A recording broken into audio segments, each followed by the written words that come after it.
बीडमधल्या सभेत डीजे वाजवणाऱ्यावर निर्बंध घालणाऱ्या पोलिसांवर मनोज जरांगेंनी जोरदार आगपाखड केली। पोलिसांना फडणवीसांनीच आदेश दिलेत असा आरोपही त्यांनी केला।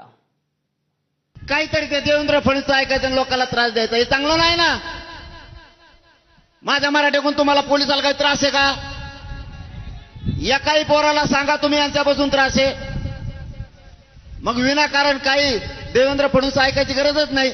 आज तुम्ही त्याच्या जीवावर बोलता ना आम्हाला, पण कधी ना कधी जर सत्ता पालट झाला, जाऊन जाऊन महाराष्ट्राच्या बाहेर जाशील, मी नाही सोडणार। मग देवेंद्र फडणवीस साहेब त्या बिचाऱ्या डीवायएसपीला कशाला अडचणीत आणतो?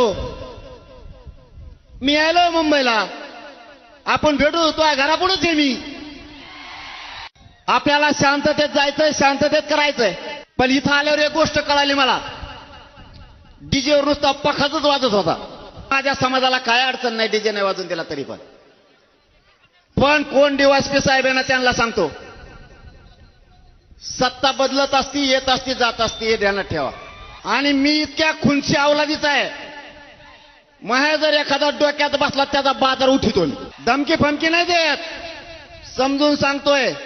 नसता आता आमचा बंद डीजे, बीड जिल्ह्यात नुसता डीजे वाजू दे आता, दुसऱ्या कोणाचा मग सांगतो तुम्हाला।